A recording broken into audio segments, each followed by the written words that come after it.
Fala milionário, fala milionária, Emerson Almeida por aqui do canal Eu na Bolsa com você. Estou passando hoje aqui para trazer neste vídeo um conteúdo bastante interessante e aproveitando para responder a pergunta do Eduardo. Eduardo me mandou uma pergunta, ele faz parte como participante do nosso grupo do WhatsApp que trata a respeito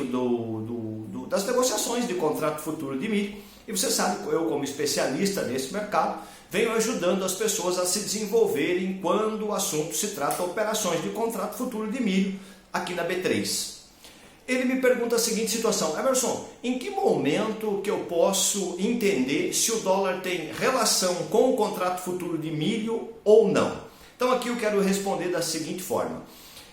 Como economista que sou de formação, eu entendo que o dólar, por ser aí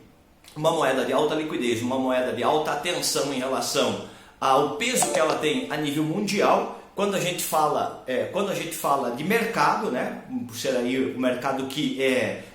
primariamente falando do mercado de moeda, e a gente sabe que o dólar é par para várias moedas, quando a gente traz essa condição, olhando diretamente para o mercado de milho, eu vou um pouco além. Não só simplesmente o dólar tem uma relação com o comportamento de impacto para o preço do milho, mas também os três fatores aí que eu destaco dentro da economia brasileira, que é a taxa de câmbio, que é o dólar, os juros, que é a taxa Selic, e a taxa de inflação, que tem impacto sim sobre o comportamento do preço do milho com relação à oscilação de preço. Se a gente pegar especificamente no caso do dólar e relacionar com o mercado de milho brasileiro, aonde a gente tem a primeira relação para que você possa aí entender aí,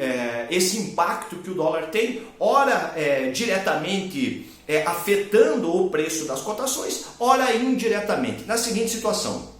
você sabe, o Brasil é destaque no mercado de milho com relação à produção, é o terceiro maior player do mundo, perdendo só apenas para os Estados Unidos e para a China. E o consumo do milho, a produção do milho, a grande parte da produção do milho brasileiro fica no mercado interno. Nesta condição, a gente afasta a atrelação do dólar, visto que eu tenho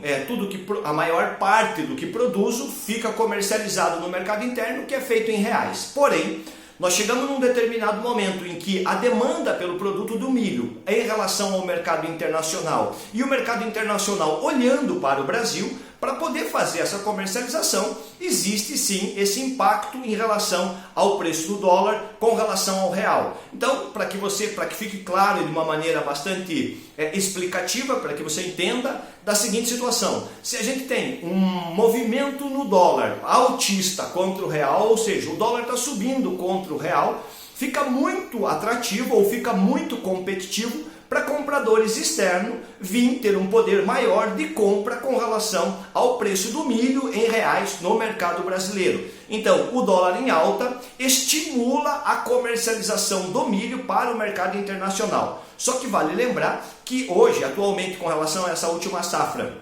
18-19, ano 2018-2019, e já falando em relação à comercialização da safra 2020, que eu não vou entrar nesse mérito, mas sim da 18-19,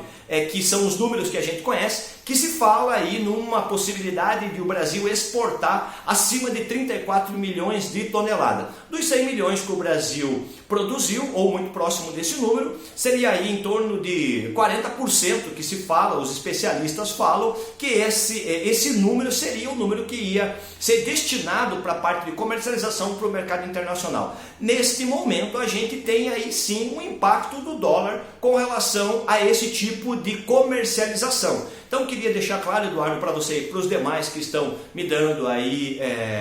a oportunidade da audiência, para falar a seguinte situação: em determinados momentos, quando o Brasil está aí na evidência da exportação, o dólar tem um impacto mais direto. Quando a gente está aqui no momento de safra de verão ou safra de inverno, com foco mais na comercialização interna, o dólar deixa um pouco de lado essa atenção mais direcionada para o dólar sobre a comercialização do milho para o mercado interno, tá certo? Outro ponto bastante importante que é necessário ressaltar aqui é que os produtores, quando fazem a compra de insumos, em parte os insumos são cotados em dólar. Então também, dentro de um processo, imagina a seguinte situação, um produtor que está num processo de vender o seu produto, ou seja, vender o milho com o dólar num patamar mais alto, né, é um momento atrativo para ele, porém o que acontece? Para que ele possa comprar os insumos, ele também vai estar pagando numa taxa de câmbio mais alta. Então existe sempre esse contrabalanceamento na análise com relação, quando a gente fala especificamente aí desta atrelação ou desta utilização para o dólar. A gente não pode descartar, ignorar totalmente esta atrelação, mas também não pode se apegar que todo momento que o dólar sobe, que o preço do milho em Chicago sobe, vai acontecer o mesmo reflexo aqui no Brasil. Isso não é verdade, tá? Porque justamente nessa condição, uma delas é porque o Brasil não tem uma ligação comercial direto com os Estados Unidos nessa condição do milho, e aí o Brasil se torna aí um fornecedor para outros países aí que também, claro, que vem fazer a compra aí, essa compra é dolarizada, faz-se a conversão no câmbio para poder aí ver com relação à competitividade do preço no parâmetro do milho exportação, que daí se leva lá com base para o preço de Paranaguá, para poder ter aí essa noção de qual é o valor que está sendo negociado o milho, né, para o efeito da exportação, tá certo? Então,